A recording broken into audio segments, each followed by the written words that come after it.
Hi guys, welcome to this morning's Fife Property Show. It's 9:30, we're live and we're ready to go. So we're going to talk today about rental upgrades, the 5 improvements to increase your income. This is really the basics and fundamentals of property renting, and this is what it comes down to. So I've got my guests on today. I've got Karen Marshall, who's #1 letting agent. Good morning, Jim. How are you? I'm good. Another lovely day today. How are you? It is. Let's get on with the show and we can get rid of we can get outside. We've got Charlotte Caird. She's in the property management section. Morning, Jim. Hiya, how are you? Yeah, great, thanks. How are you? Good stuff. Yeah, absolutely fantastic. And we're bringing a guest today. It's James Watson. So James is a prolific investor landlord just now. He's doing a lot of refurbs. We are actually doing a live show tomorrow, almost like the Homes Under the Format Hammer. And it's going to be around about 9 o'clock to 10 o'clock tomorrow. We're going to be live from Ballingray, talking about his latest acquisition and what he's going to do to it, and also what return he's going to get from it as well, and the margins that are available throughout that. So morning, James. How are you? Morning. Fantastic. Bright and sunny here in Burnt Island this morning. It is, isn't it? Okay, so let's get right into this. I mean, the rental market has really grown up. Tenancies are running for longer, and with stays of 4 or more years actually happening as a result of that, it is increasingly common. Tenants are actually having higher expectations though as a result of that, and they place their willing to call home.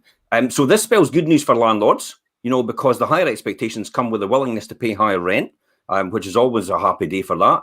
More than that, the right improvements will also increase the value of your property, giving you the precious equity, and James and I are going to talk about this tomorrow in our show, about to expand and finance your portfolio further. It's all about, you know, but the buzzword is rinse and repeat. You know, if you get the formula right and you do the numbers right, you can just keep doing it and doing it and doing it until the bank probably says no. That's probably where they get to, isn't it? But which fundamental improvements make the difference in this? I mean, there's a fine balance you strike between spending too little and spending too much, and spending money where it counts. The key is to create a contemporary and timeless home that is durable and popular, to give you a wide and long-lasting appeal and minimal maintenance and repairs. That's the key. So when we're out in viewings, classic example here, Karen, isn't it? When we're out in viewings, we see exactly what attracts people and excites them about their new home. And there's no doubt that investing in presentation is rewarded in quality of the tenant and the rent achieved as well. So, I mean, you know, if you're looking for this, let's take a look at the improvements that will increase your income, attract high quality tenants, and protect the value of your home. So let's look at the first one here, paint.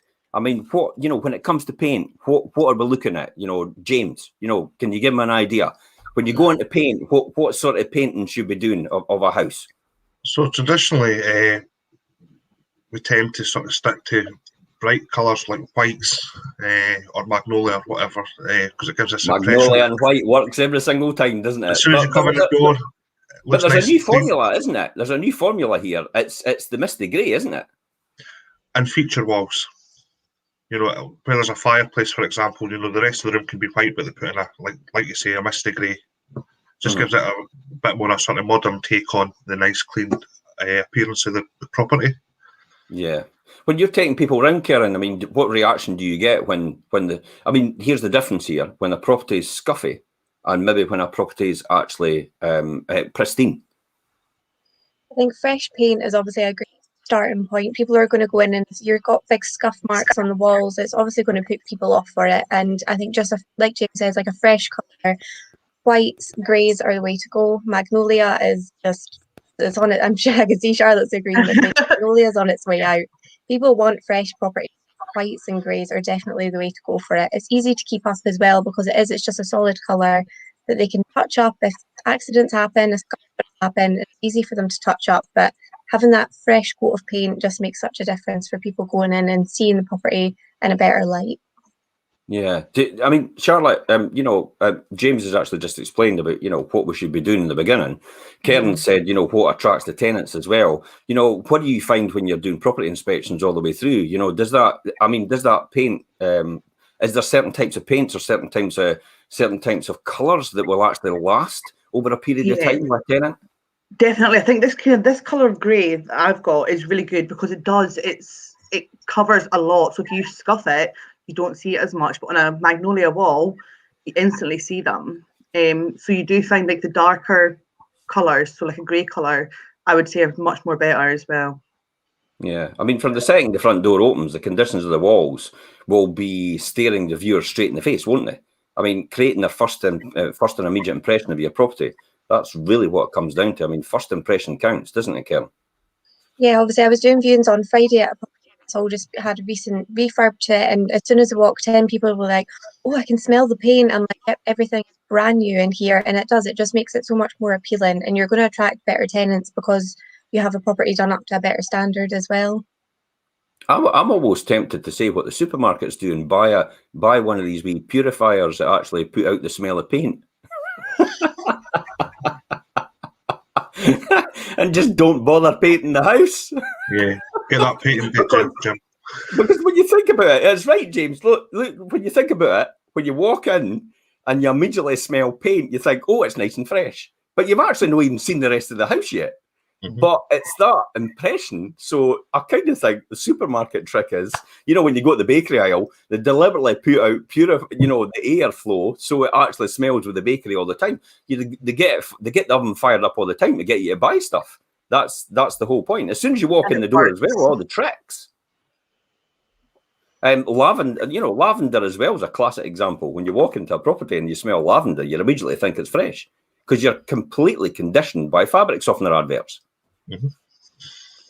So scuff walls look dingy, and despite being entirely cosmetic, have a deeply negative impact on viewings. That's, and on the other hand, a fresh coat of paint works wonders in any room and elevates everything around it and makes it remarkably good value.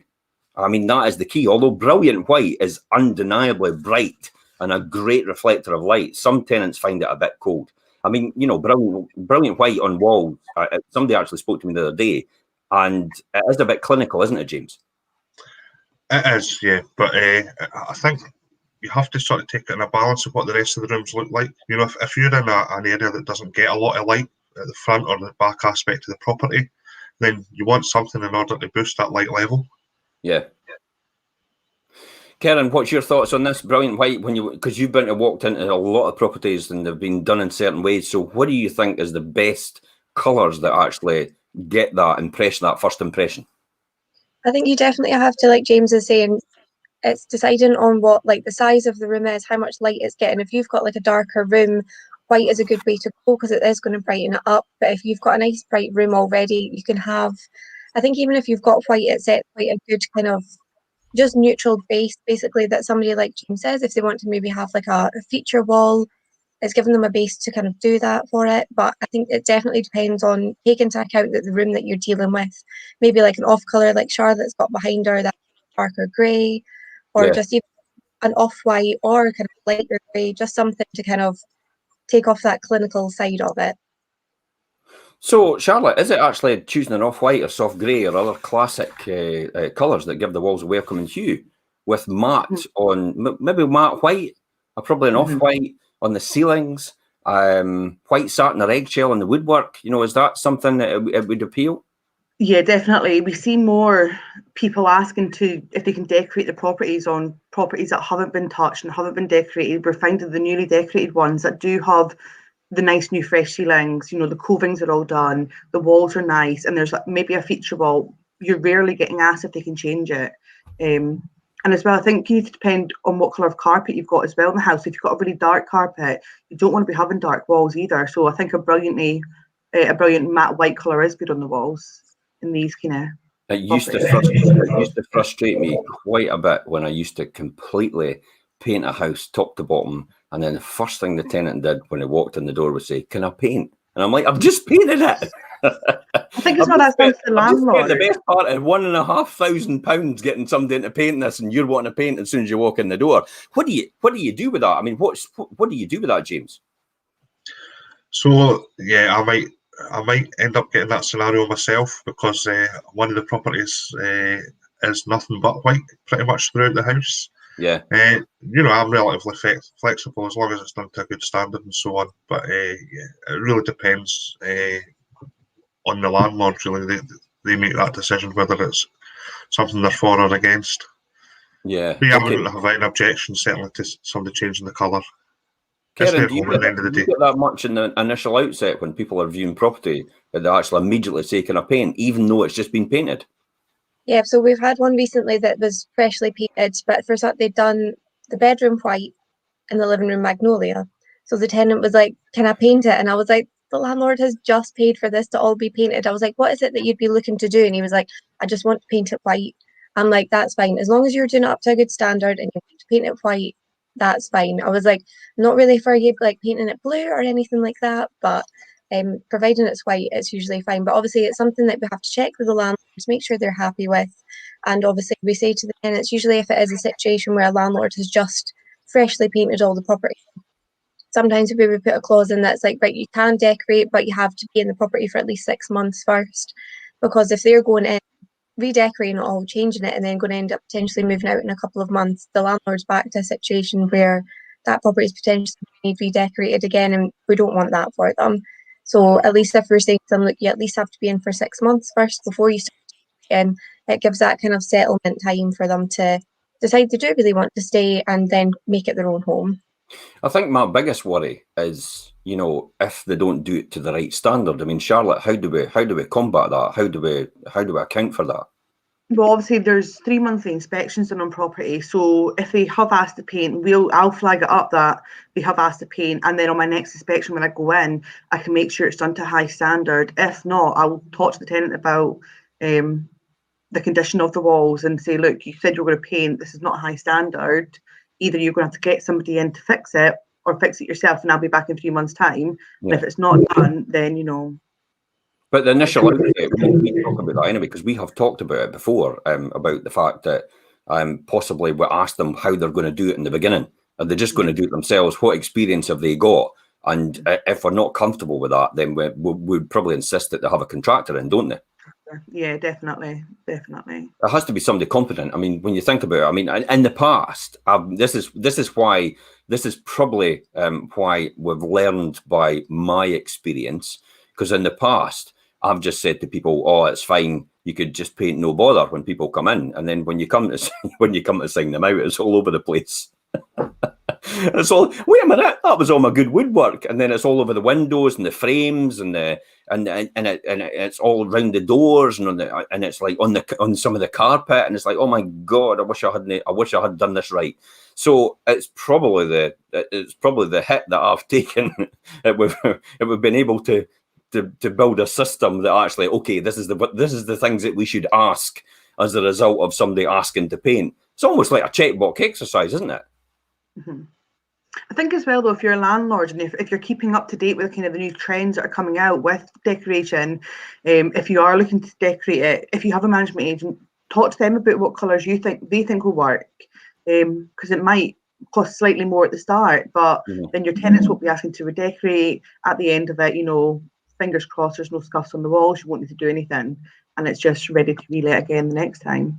I think the biggest benefit, though, isn't it, that a tenant then finds it's their home rather than being a house, because they've invested time and effort in doing something for themselves to personalise it. So there is a fine line.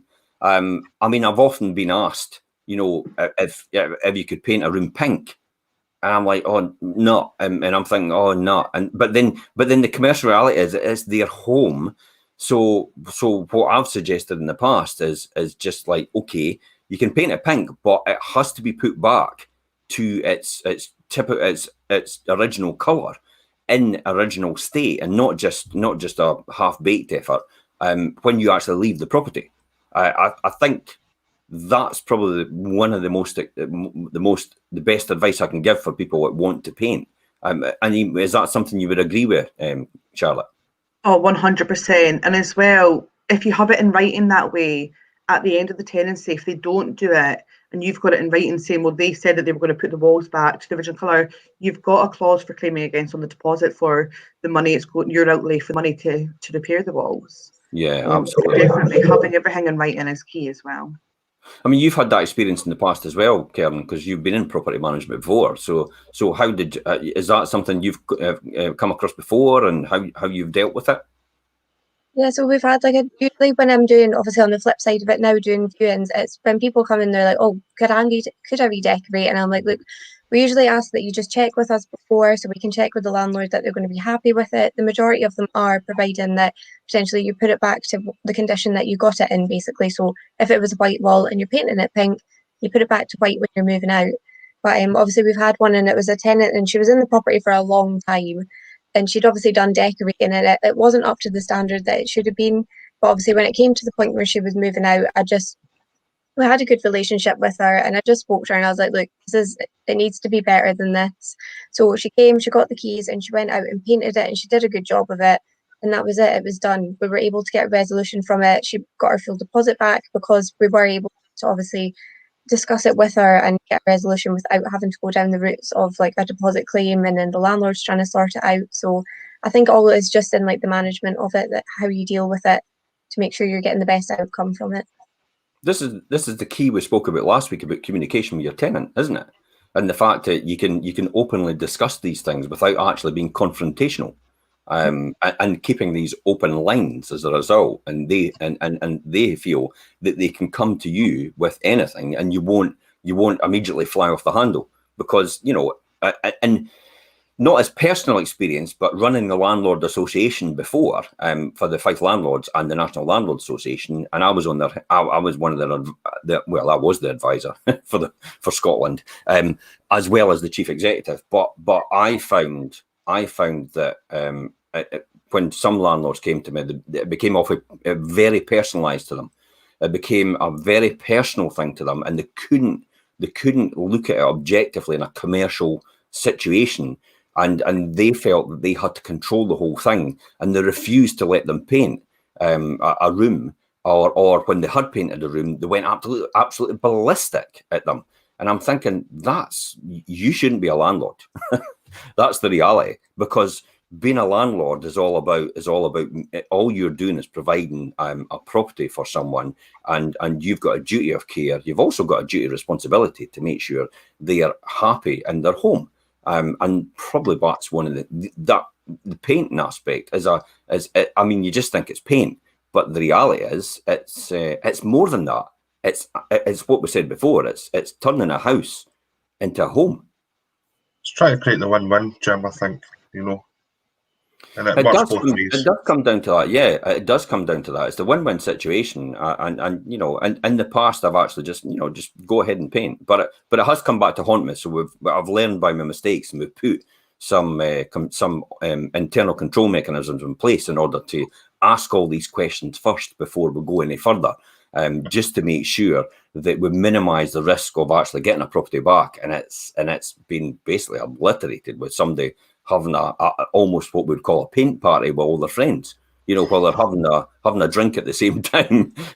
And then you get up the next day and think, that's maybe not how I remember it. I didn't remember going over that line on the wall. I don't remember painting the door. Who painted the door? That's the sort of thing I'm thinking about.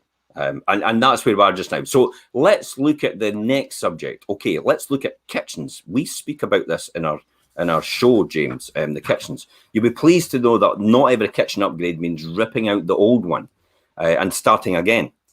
You can replace door handles. You can replace splashbacks and doors and worktops for an instant improvement. So look carefully at whether the whole thing really needs to go when you're in a kitchen. We've talked about this, James, and you thought just get it all out and get who's your best supplier for kitchens just now? So obviously MFI no longer exists, but if you go to Howdens, they actually sell them open kitchens, and they're normally quite good quality and reasonably priced. You don't have the outlay going to MFI or wherever it is and getting all these add-ons and whatever else, Yeah. You got to decide. MFI bought Howdens. Well, aye, MFI bought Howdens. By the way, this is just a personal joke. MFI made for idiots. but their kitchens are good. Has anybody? I know, but that's because they bought Howdens and they needed the carcasses in the build and everything like that. But here's a classic example: has anybody, when they get MFI, got extra screws and extra stuff left in their pocket? You're nodding your head, James.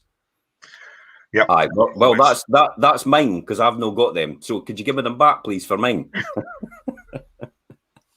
Anyway, so MFI, Howdens, Wren. You know, how do we rate Wren kitchens? Again, I try and force people down the path, Jim, and getting their own installers out and stuff like that. And there normally is a plusage to that. Whereas if you get quite a competent joiner, they can put all these carcasses together and they're a fraction of the cost. And they do every bit as good a job. Mm-hmm. What else? We've got B&Q. So the one thing I don't think B&Q do ready built carcasses though. I don't think they do. I think that again they put you in touch with their design service and their fitting service and so on. Yeah. But you can buy all the sort of standalone type stuff like the Cook and Lewis cooker tops and ovens and whatever else. But yeah, when it comes to the actual kitchen themselves, I don't think they sell the carcasses like you say, unless potentially you're in the trade. You can maybe buy individual carcasses. Howdens, the other one as well is Magnet. Now they do ready built carcasses, but Magnet, I think the biggest challenge for me is Magnet's not local, so you can't really just pop into a depot if you're missing a part or an end panel or anything like that to add on to it. I mean, that's where the trade-off is. So we're kind of stuck where you either go to B&Q or you go to Howdens. But Howdens ready built, B&Q's flat pack, and then you have to trade off. In my mind, you have to trade off the fact that how much in labour is it going to cost you to build the carcasses, and then are you going to have a competent person actually building the carcasses so they'll actually stay together?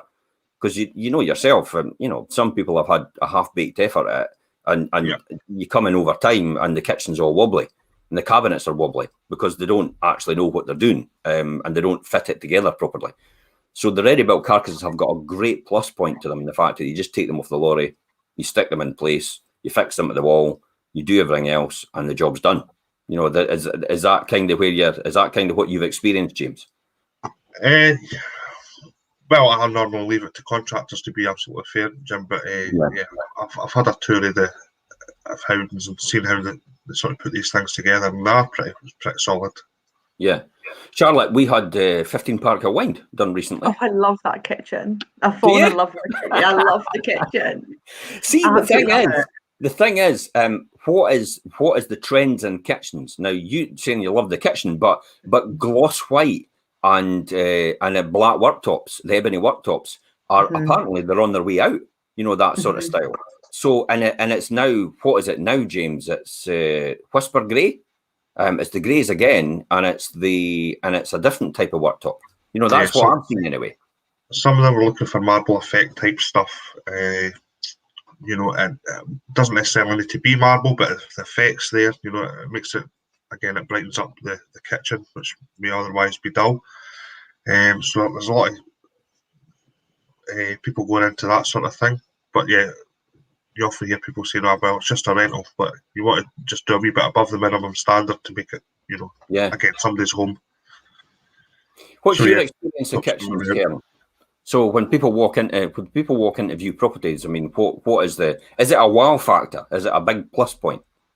Yeah, definitely. Obviously, when it comes to things like a living room or a bedroom, these are just like, you could put a rug down over the carpet or you give it a coat of paint, but a kitchen and a bathroom are like, they are what they are. So you want something that's nice. Like, you can't just like paint a kitchen worktop or paint the cabinets. Like, it has to be something that people are going to like. And obviously you're spending a lot of time in the kitchen cooking or doing washing, so people want one that they do like.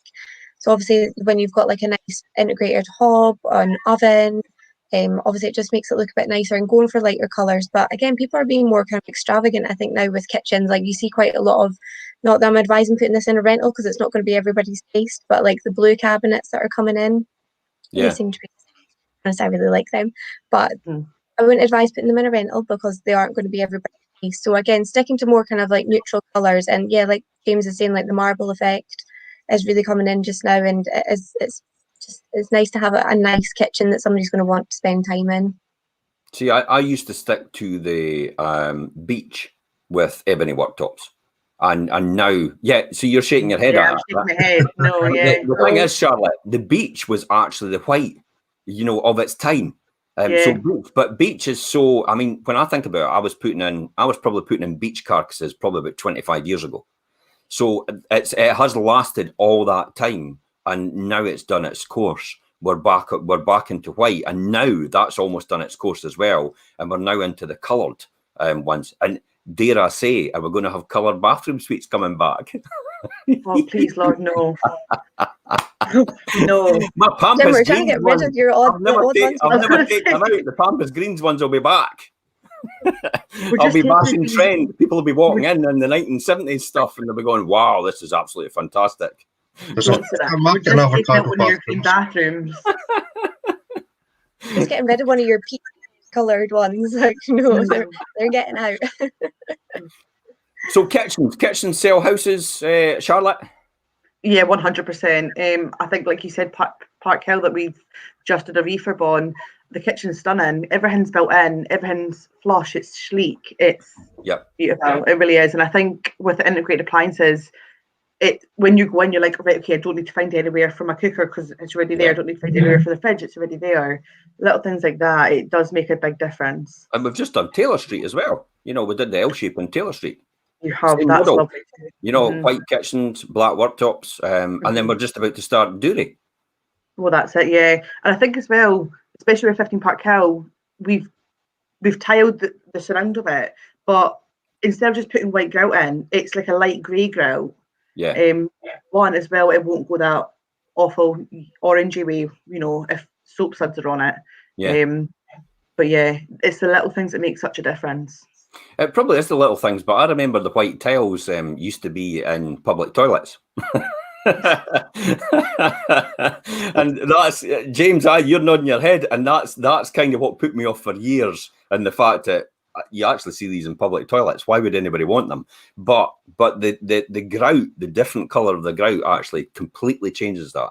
And it's like what you said, Charlotte, it's just these slight, subtle differences. It make that fundamental difference overall to the instant appeal as somebody walks into a kitchen and just goes, wow. They know straight away, don't they? They love it and they want to take it. Is that the impression, Karen?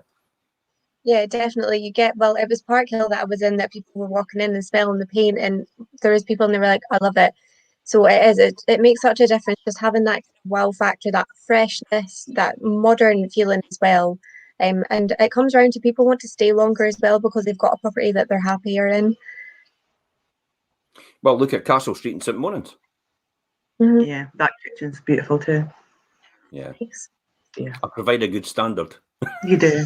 You do.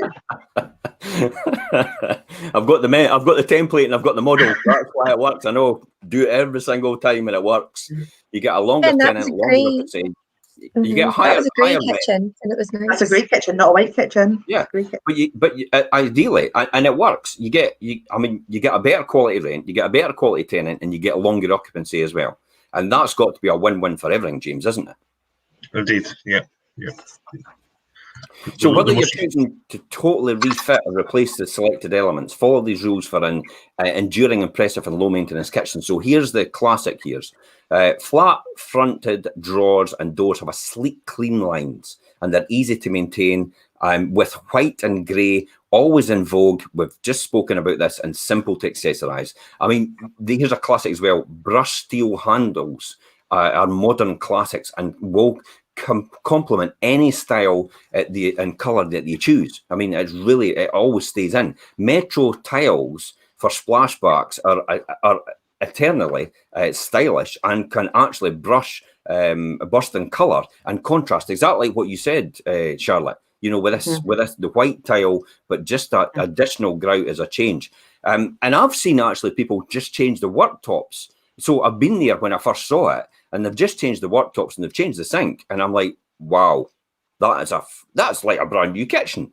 And when you walked in before, you thought it was quite dated, but it was only worktops and sink they've changed. So worktops in composite stone or high quality laminate look smart and low. They're low for maintenance as well. While quartz and with granite and luxurious finishes, you want to go higher end. That's really not for my market.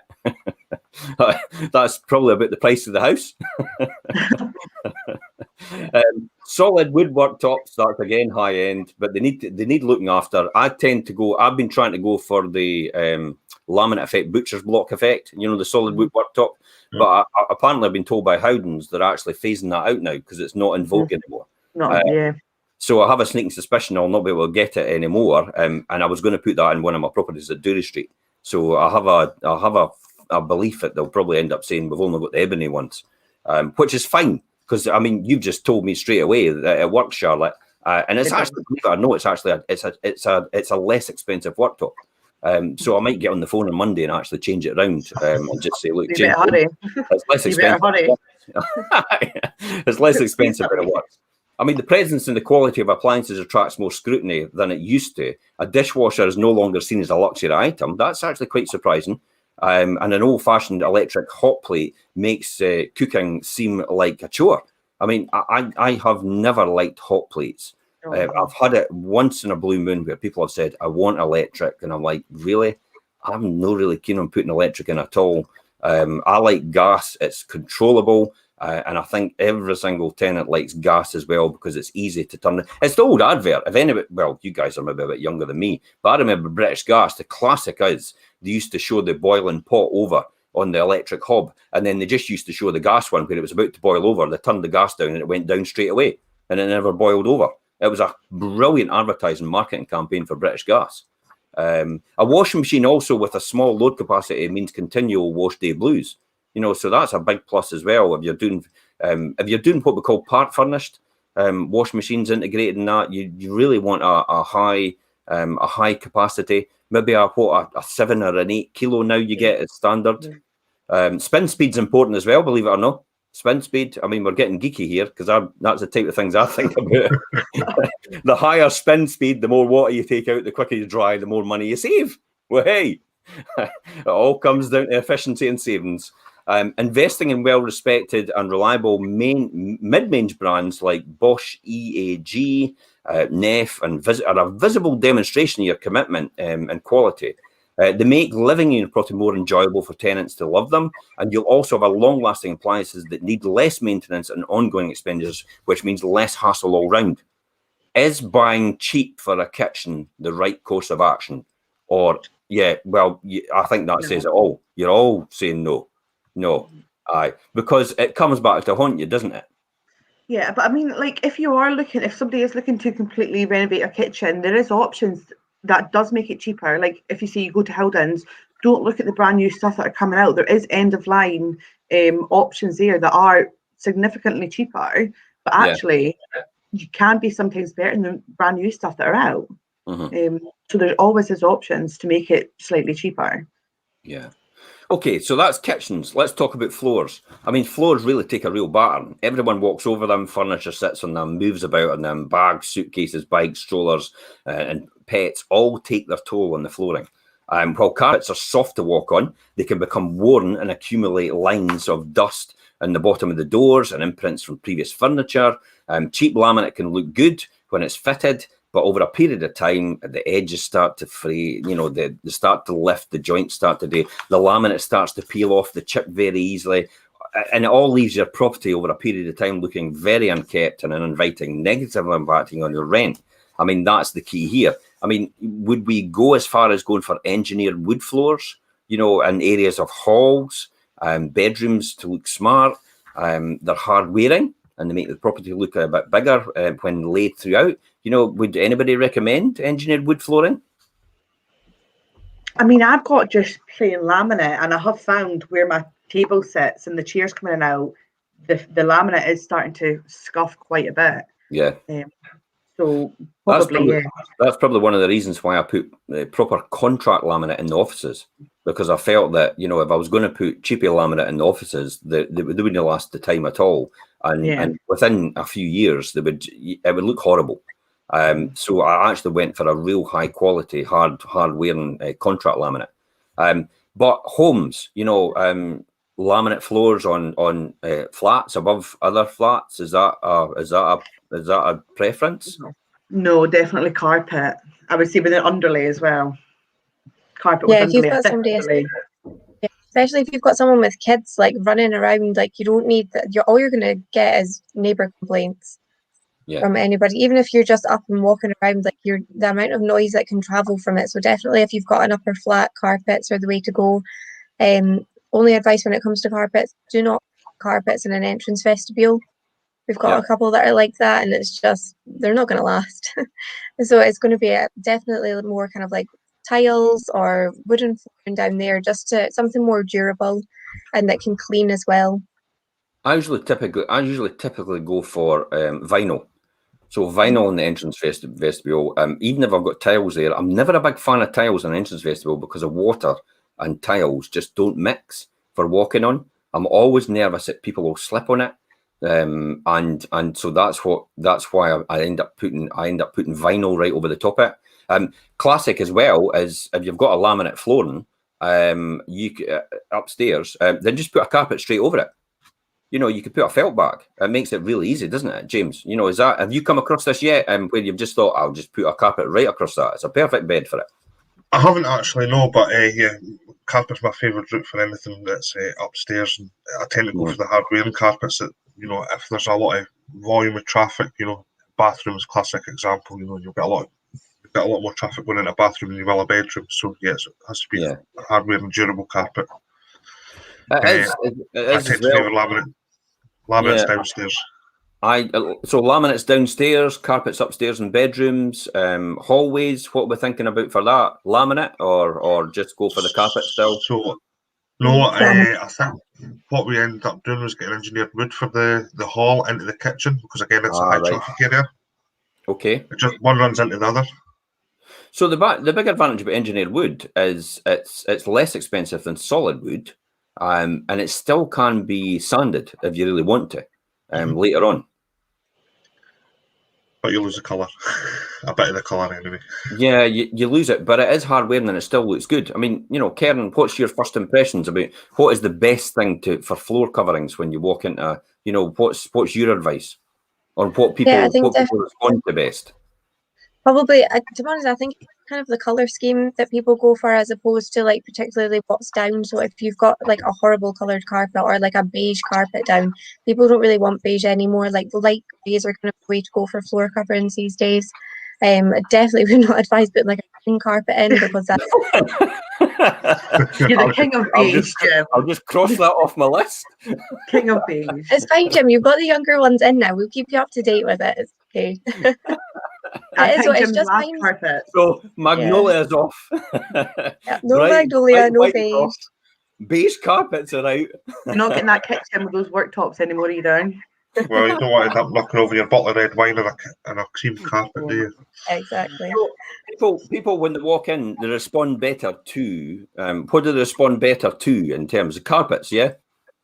Yeah, definitely carpets upstairs. People want, like, when you're coming out of your bed, you don't want to be getting out your bed and putting your feet on like a cold floor. So definitely carpets upstairs. It just gives it that bit more warmth as well. And then it's like laminate or wooden flooring downstairs. But definitely in the hall, I wouldn't really advise carpet down, because you're going to get a lot of traffic in, and you've got people, if you forget to take your shoes off and they're dirty, you've got big dirty your carpet. So definitely wouldn't advise putting carpet in a hallway either. Fair enough going up the stairs, but not on a hall.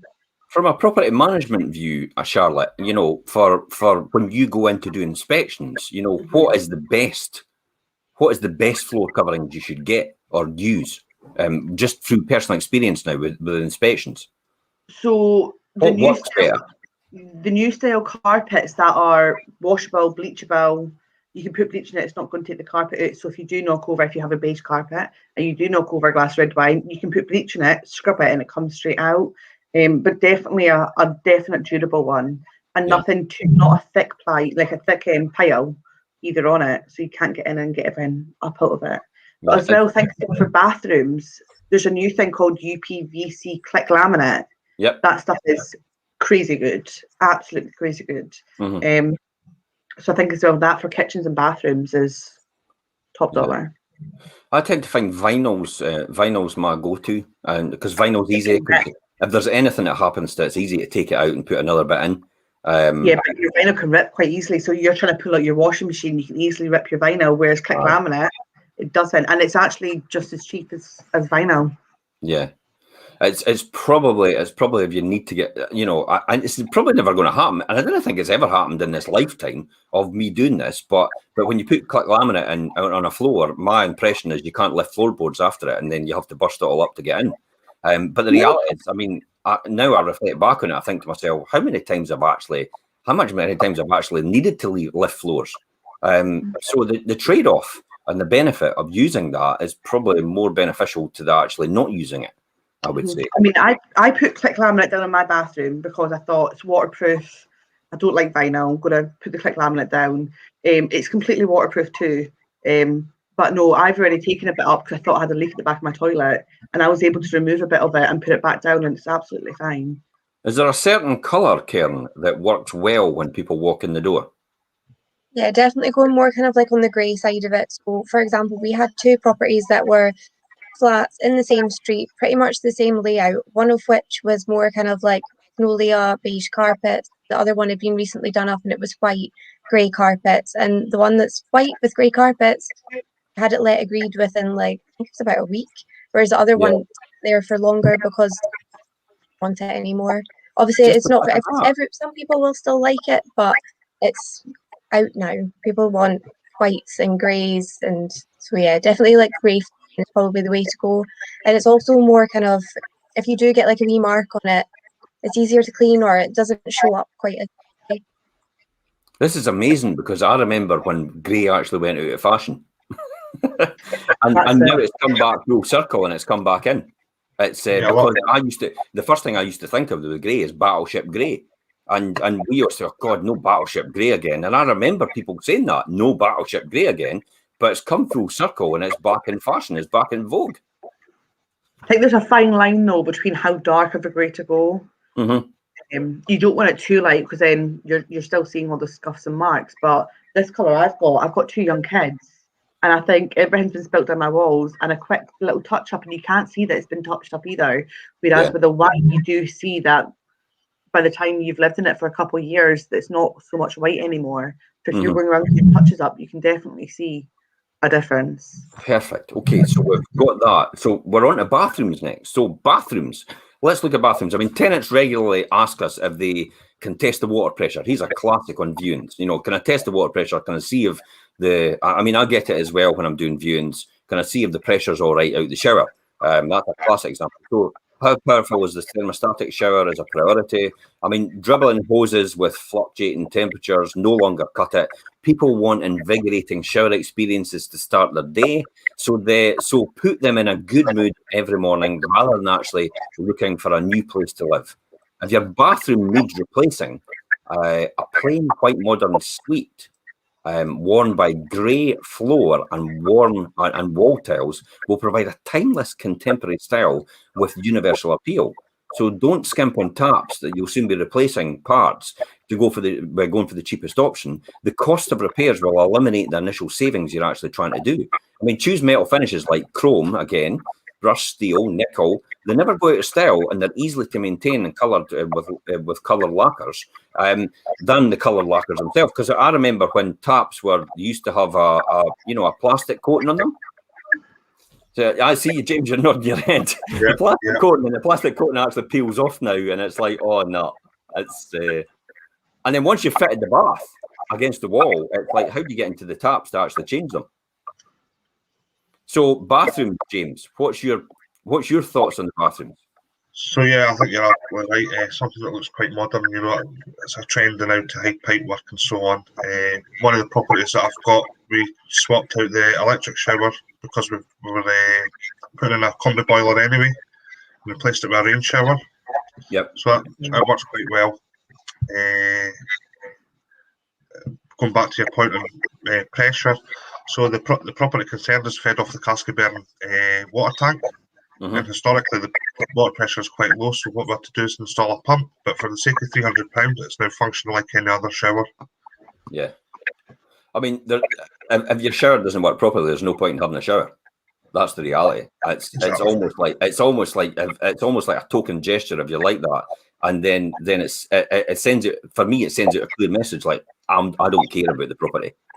That's it really, and then it sends out a message to the tenant about why should you care about the property.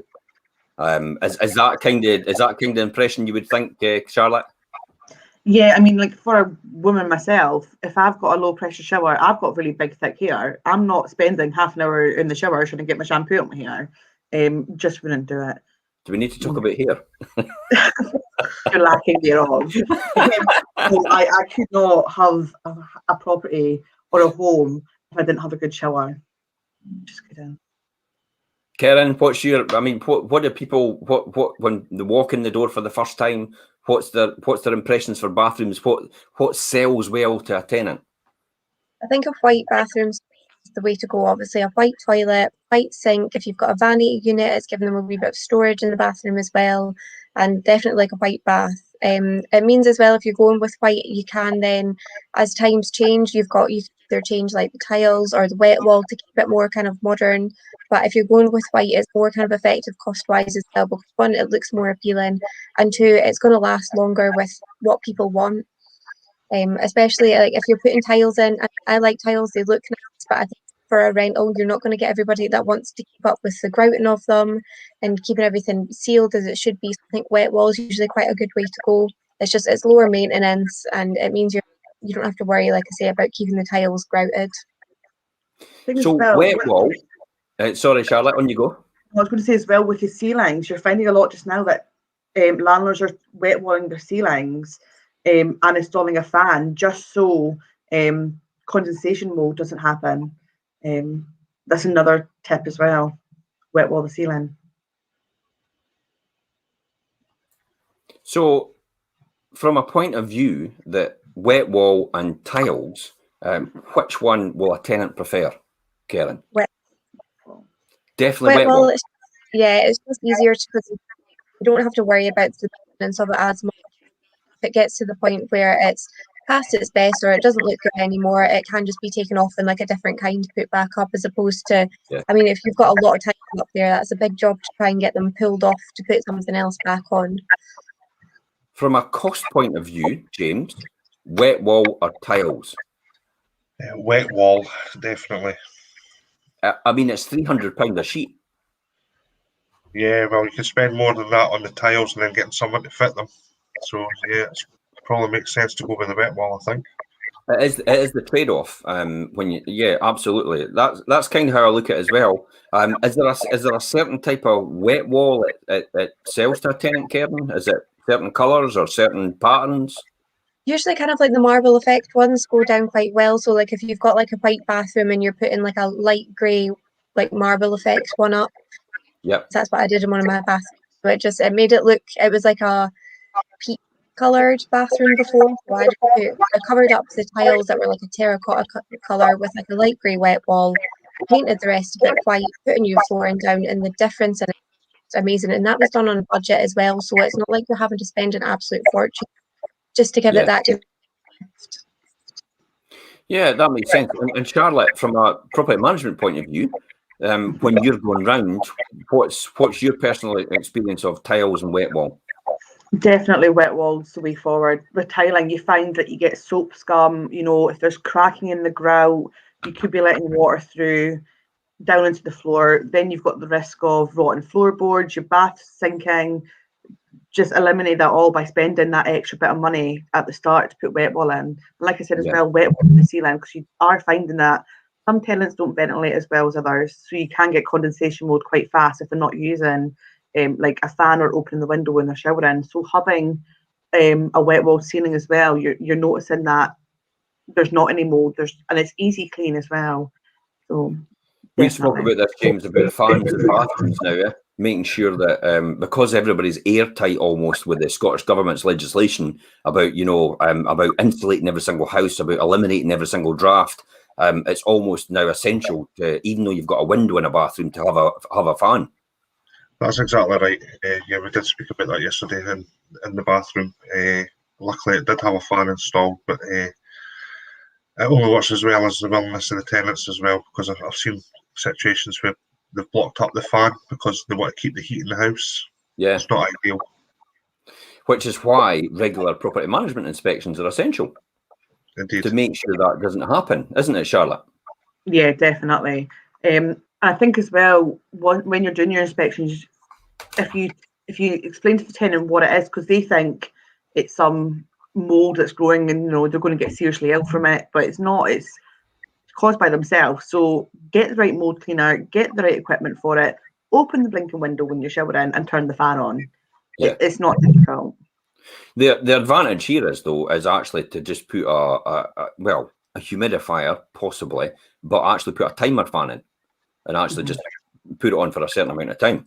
Or you can get the fans that as soon as you put the light on, the fan comes on. Yeah. They're another good. And at least that's something that's contributing overall to the getting most of the condensation out of the property. I mean, it is a big thing. We talked about upgrades and everything like that, but essentially that is going on to the long-term benefit of the tenant seeing improvements in the house and actually keeping the good quality of the house. Therefore, they want to live there longer. If you don't have a classic example, James, and you'll probably agree with me, like how I did that, you'll agree with me before I started that. Yeah, before you even said I hope anything. you'll agree with me.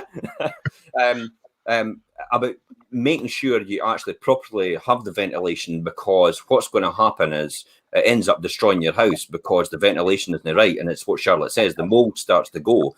And if anybody's out there and you're a tenant, if it's just black spot mold, it is not rising damp. It is nothing else other than lack of ventilation. That's all it causes. That it is a wipe down with bleach. Am I right, Charlotte? A wipe down. Yeah. And as well, there's a brand, I think it's called HG mold spray. It is the best. You spray it on, leave it on for 10 minutes, and it literally wipes off. Yeah. I mean, it's so easy to do, but you do get tenants on the phone thinking, they might be planning the funeral next week because you've got a bit of condensation mold in their bathroom. I've got it in the kitchen at the moment, and the solution was just to use one of these specific mold paints. Yeah. So you paint it in and you just put another coat over the top of it that's the same colour as the bathroom or the kitchen, and it helps. We've kind of got the formula then for bathrooms. It's white bathroom suites. It's possibly vanity cabinets just to give that extra storage. It's wet wall, and it's proper flooring as well to accompany that as well. Let's talk about gardens in our final one. A modern and inviting low maintenance outdoor space is a definite winner. Even more so since COVID, it's made a fundamental difference, making getting outside feeling like a privilege for some people. You don't need to recreate the Chelsea Flower Show. In fact, keeping it simple and managing will win you the fans without presenting an overwhelming display of pruning duties. No matter how much they enjoy being outdoors, not every tenant is an expert gardener, and we know that. So what is the best scenario in order to do gardens so you have minimum maintenance, and you have a position where it's easily manageable for a tenant? Charlotte, what have you come across in your travels? I've noticed that people that have grass in their gardens, and if they aren't garden savvy, they don't know what they're doing. I say take out the garden, put in AstroTurf if you still want a bit of greenery. If not, get it slabbed, get it decked, something really low maintenance that you don't have to do anything on, because you are finding as well, coming into the spring, you're driving past someone thinking they've not cut their grass yet, and then you drive back the week later, but they've still not cut their grass yet. So yeah, AstroTurf I think is probably the way forward. Very low maintenance. AstroTurf, yeah. You have to get the Hoover out apparently and Hoover that, I've been told. And James, what's your thoughts on this?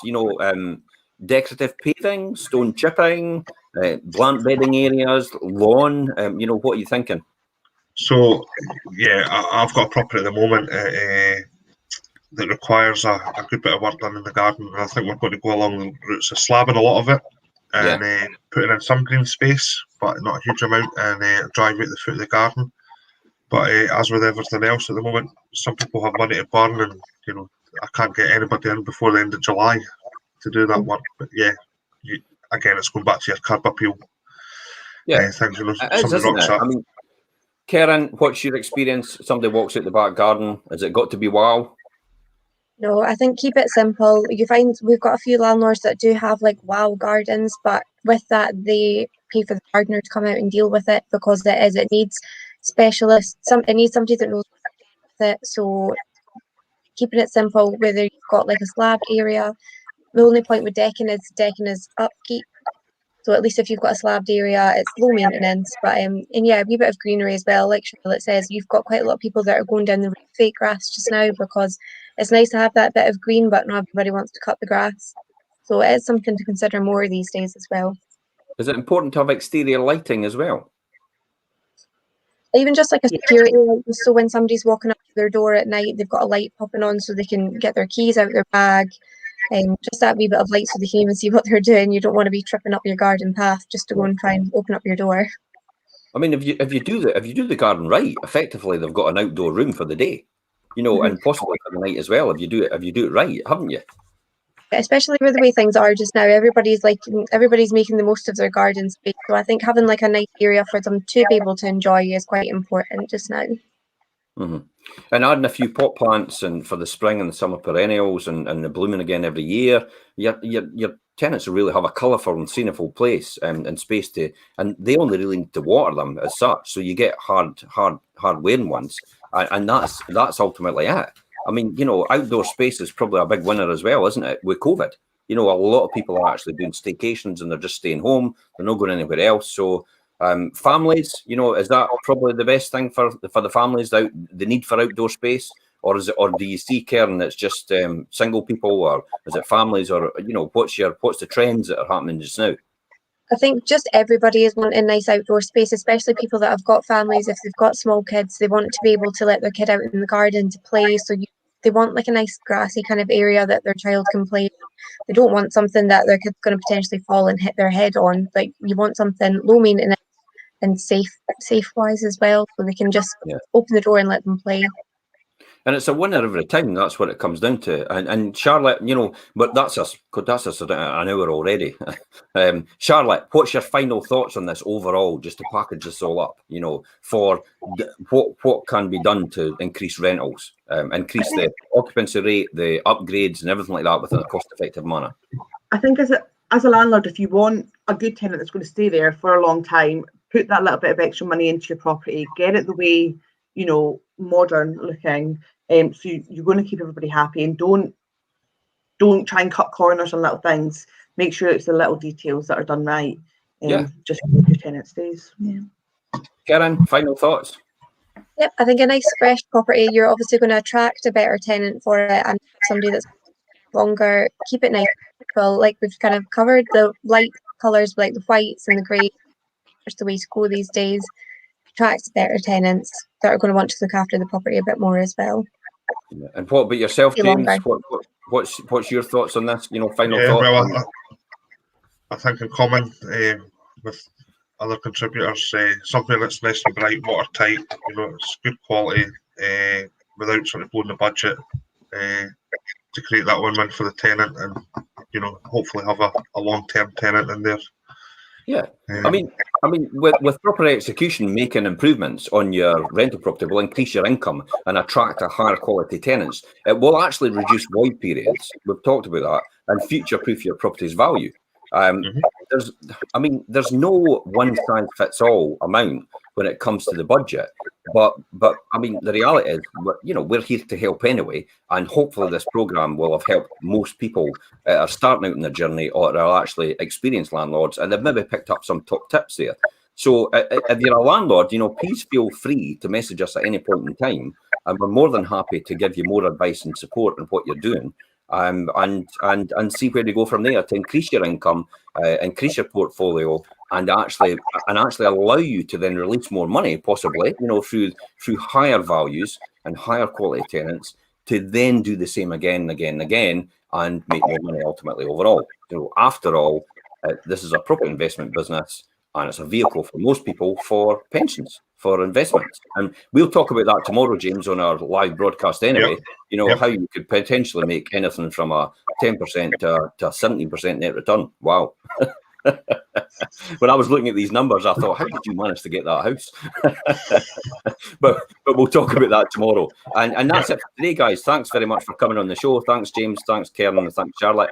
And thanks everybody else for watching. And bye-bye for now. Bye now.